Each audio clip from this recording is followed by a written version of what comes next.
Isn't housework your job? Why do I have to do it just because you were hospitalized? You originally said I didn't have to do the cleaning, so I absolutely won't do it. If you understand, then hurry up and clean. If you don't like it, let's get a divorce. After being hospitalized for 3 days due to overwork, I returned home and was speechless at the deplorable condition of the house. I wondered how the inside of the house could turn into such a mess in just 3 days. The entrance was littered with muddy shoes, and the laundry piled up in the washing machine had an unpleasant smell.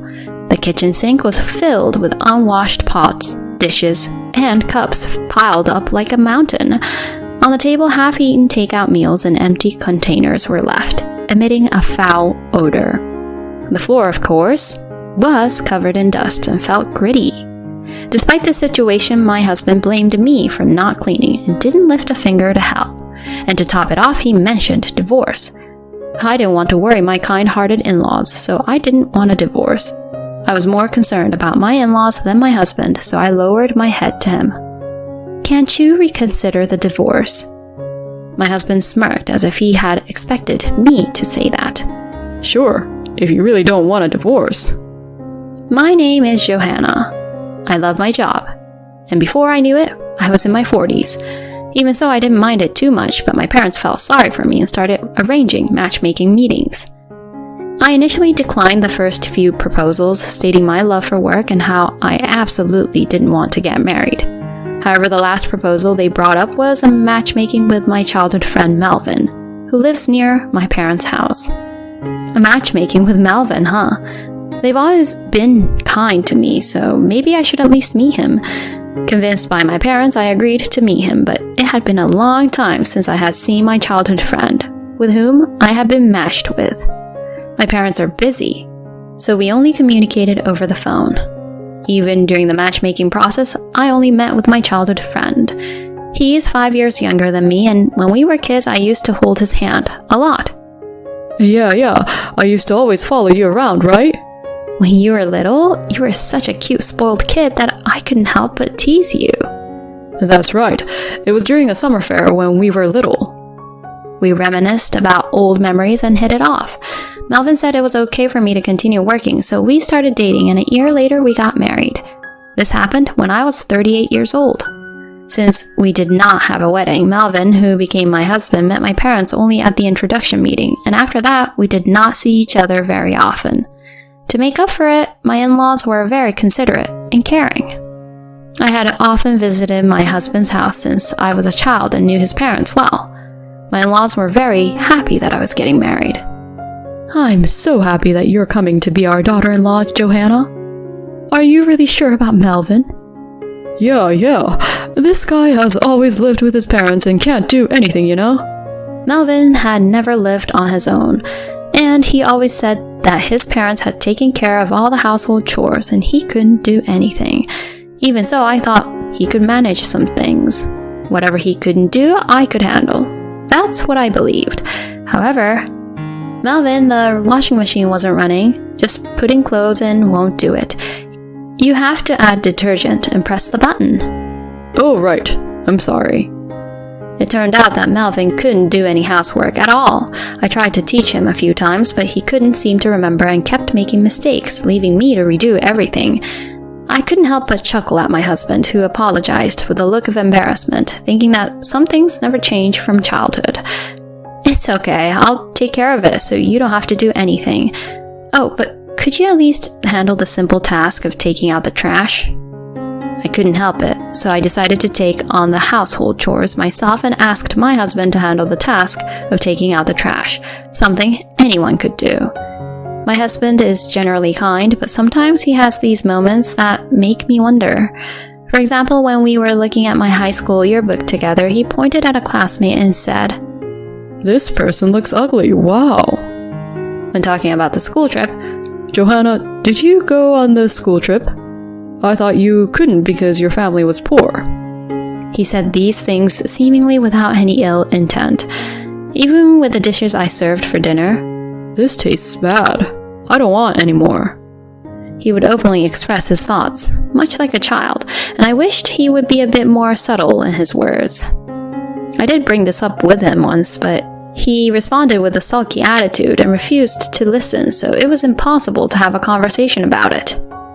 By the time we reached the 3rd year of our marriage, my job became busier than ever during the peak season, with about a month of continuous overtime. I would come home late at night, leaving me with very little time for household chores. As a result, the house quickly became messy. "Hey, Melvin, could you help with some of the housework?" Seeing how challenging it had become for me alone, I asked Melvin for assistance, but he frowned in response. Didn't you say I didn't have to do it? Did you forget what you told me? He retorted this way and refused to listen. With no other option, I began waking up early in the morning and cleaning late at night, sacrificing my sleep to manage the household chores. This was amidst the fatigue from work, and one day I collapsed due to overwork while at work. I had to be taken to the hospital, where I stayed for 3 days. Johanna, are you okay? My in-laws came to visit, expressing their concern. They brought me a change of clothes and necessary items. "I'm sorry for causing you worry. I was just a bit tired." "Thank you for the things." Melvin couldn't make it because he's too busy with work and household chores. He just dropped off the stuff at the doorstep. Although I felt a bit frustrated that he couldn't take some time off, I thought he might be trying his best to manage the unfamiliar household tasks, so I reconsidered. "You've been taking care of me since I was a child, haven't you?" It's okay, it's mutual. More importantly, I'm sorry Melvin couldn't come. He can be a handful like a child, but he's a sincere boy. We're getting older and you're our only support, so please take care of him. Of course. Despite feeling apologetic, I had no choice but to agree. My own parents traveled frequently during my childhood, so my nearby in-laws always looked after me and took me in. They were very kind and took good care of me. Because of their kindness and the gratitude I felt, I couldn't refuse their requests. However, when I returned home from the hospital and saw the state of the house, I couldn't believe my eyes. What's going on here? As I opened the front door, there were muddy shoes scattered all around and there was no place to step. When I tried to wash my hands in the bathroom, I found a pile of dirty, smelly laundry in the washing machine that hadn't been washed. In the living room, the kitchen sink was stacked high with unwashed pots, dishes, and cups. Next to them were leftover takeout food and empty containers emitting a foul smell. The floor was covered in dust, rough to the touch. How did it turn into such a mess in just 3 days? Even though I had just been discharged from the hospital, my head was already spinning. In the living room, my husband was lying on the sofa, relaxing and asleep. "I'm home. Hey, what's all this? The inside of the house looks like a dump. How about cleaning up a bit?" As I confronted my husband, he woke up suddenly and gave me an unpleasant glare. What's the rush? "The house is a mess. Weren't you supposed to take care of things while I was in the hospital? What have you been doing?" I scolded him, and in response, my husband shouted in anger. Shut up. Isn't housework your job? Why should I have to do it just because you decided to go to the hospital on your own? You originally said I didn't have to do any housework, so I absolutely won't. You even said you would do all the housework, so I've put up with it. My husband became furious and yelled back at me. I was taken aback by his sudden change in demeanor, but it seemed like he was very upset about being scolded by me. I had always been the caring older sister figure who would do anything if asked, so perhaps he had expected an easy life after marriage. He uttered in frustration, "This has been disappointing." I had thought that the reason he couldn't come to visit was because he was working hard on the housework, so I felt betrayed. I was further perplexed by his attitude. What's going on all of a sudden? Then my husband began speaking as if he had given up on hiding something. "I'm dating a wealthy CEO's daughter in her 20s now. She's much younger and more attractive than you, and her family is rich. Plus, she's an excellent cook. You're nothing like her. There's no benefit for me in being with you anymore, so let's get a divorce." His words left me in shock. My husband had been having an affair. while I was busy with work and house chores. I hadn't noticed his change during those busy days. I'll pay you alimony, you know.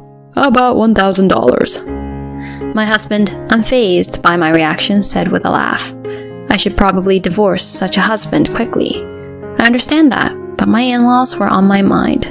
My in-laws had asked me to take care of Melvin. If I divorced him in this state, it would only burden my elderly in-laws. Thinking about that, I couldn't bring myself to agree to a divorce. Could you reconsider the divorce? When I lowered my head to my husband, he gave me a triumphant look. I didn't know you liked me that much. Fine, we won't divorce, but you'll do all the housework, from taking out the trash and everything else. I won't do anything.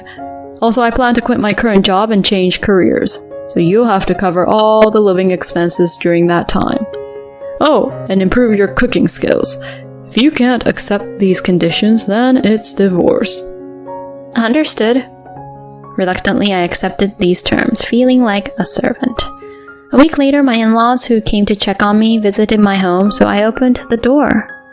Johanna, how are you feeling? When my parents-in-law saw my face, they turned pale. Is something wrong? Never mind that. Just look in the mirror. Being dragged by my mother-in-law, I went to the bathroom and looked in the mirror as instructed. There, I was shocked. What is this? In the mirror, I saw a gaunt, disheveled figure with pale skin and a lifeless expression. I had been so busy with work, house chores, and taking care of my husband that I never took the time to look at myself in the mirror. To think I looked like this, my parents-in-law, upon seeing my condition, cried, I'm so sorry, Johanna. You should just leave Melvin. We are truly sorry for burdening you. You don't need to worry about us. Please, divorce that guy. They repeated their apologies many times. Afterward, we had a family meeting and the divorce was finalized, with my husband agreeing to pay proper alimony, not just the $1,000 he initially suggested. It seemed my husband never had any intention of continuing our married life. He had merely used me as an ATM for living expenses during his period of unemployment. My parents-in-law were furious with him and demanded an apology, but I, exhausted, declined their request and returned to my parents' home. The alimony was successfully transferred, and a month after the divorce was finalized, my parents had reserved a fancy restaurant for me today. As I waited for my parents, who were running late due to work, I was surprised to hear someone say, "Huh?" I turned around and saw my ex-husband standing there with a smirk on his face. Beside him was his new wife. Isn't it, Johanna? You've aged, haven't you? You don't look 41. And you, just because you got alimony from me doesn't mean a place like this is suitable for a poor person like you, right? My ex-husband said, making a mockery of me. Leah is completely different. Her face and skin are much better than yours. A woman in her 20s is definitely fresher than a old hag. Plus, I'm happy because I married the president's daughter. Divorcing a poor person like you was the right choice. My ex-husband started boasting about his new spouse. When he mentioned a name, it sounded familiar. I couldn't help but stare intently at the new spouse. The moment the new spouse awkwardly looked away, I suddenly realized. I see, that's how it was. Melvin, you've been mocking me for so long, but the foolish one here is you. I'll give it back to you twice as hard. Understanding everything, a little smirk escaped from me. Ignorance is bliss. My condolences. What do you mean? Don't make excuses just because you're frustrated. As my ex-husband continued to confront me, I explained to him. Your new spouse, Leah, was my classmate, you know. Huh? What are you talking about? Leah is in her 20s. Do you seriously think you can pass for being in your 20s yourself? No, Leah is different. She's the same age as me, but she's lied about her age. She's probably had some plastic surgery to look younger. Do you remember when you saw my high school album and called someone ugly? That was Leah. I recognized her because there's a resemblance. Saying this, Johanna's husband looked wide-eyed at his new spouse. No, you got it wrong. As the new spouse denied it, while acting suspiciously, I managed to guess her personal information. Come to think of it, you had a distinctive mole on the back of your neck, didn't you? I remember because our classmates used to tease you about it. Upon hearing their accusation, the husband turned pale. It seemed to be true. When confronted by her husband, the new spouse confessed. It turns out, the new spouse had a complex about her face and ended up repeatedly getting plastic surgery, leading to a dependence on it. She also lied about their age. My ex-husband was dumbfounded by the confession of his new spouse, but I have more money than you, he shouted. I sighed at my ex-husband's words. It seems like you've been mistaken for 41 years, but I'm not poor. My parents were busy running a company, that's all. In other words, I'm a president's daughter, and our family is reasonably well off. It seems my ex-husband used to think of me as a poor child who was often left in others' care when I was young, assuming my parents were desperately working. However, it turns out it was my ex-husband's parents who received financial support by taking care of me. While my parents' house was small for our family to live in, they mostly stayed at the company overnight, so the house was originally purchased for my use by them. By the way, the reason I worked so hard was not because I was poor, but because I didn't want to lose to my parents. I wanted to show them I could succeed on my own. When I told him this, my ex-husband was in a state of shock. That's when my parents arrived. I've heard everything.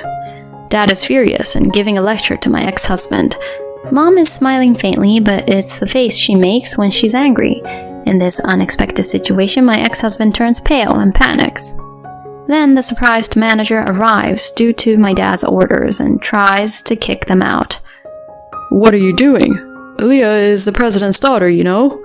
And yet, do you really think it's okay to treat her like this? In response to the shouting ex-husband, my mom chuckles. You don't know anything, dear. Her family's in the red and on the brink of bankruptcy. Their company has so few employees you can count them on one hand. It's a tiny, struggling business. That's... My mother revealed the truth, and my ex-husband and his new spouse seemed on the verge of starting a fight, eventually being escorted out by the manager. I couldn't help but think, serves him right. Afterward, my parents sincerely apologized to me. My parents talked about how they pushed for my marriage to my ex-husband just because his parents were nice people. I didn't blame my parents because I had similar thoughts. Furthermore, they insisted that next time they would find someone good, but I politely declined. I'm already in my 40s, my career is going well, and I've built a solid professional foundation. From now on, I intend to live my own life and trust any good encounters to the course of destiny. A year later, I received a message from my ex-husband. It seems that at first he had a good time with his new spouse, but as my mother predicted, the new spouse's company went bankrupt. With no money left, the new spouse couldn't afford cosmetic maintenance, resulting in an inability to maintain a youthful appearance. She ended up looking older than their actual age. My ex-husband tried to get a divorce, but it seems his new spouse refused, reasoning that they had finally gotten married. Furthermore, my ex-husband has been abandoned by both his ex-in-laws and can't return to his family home. He's also been shunned by friends, so it seems he has no one to turn to. He doesn't have a job, and even part-time work doesn't last long for him. He came to me asking for alimony, claiming he's in financial trouble. But of course, there's no way I'll give him any. When I told him that if he contacts me again, I'll consult a lawyer, he never reached out again. I quit the job I was doing and joined my parents' company. Although I'm currently busy working as the future president, I find my work fulfilling and lead very satisfying days.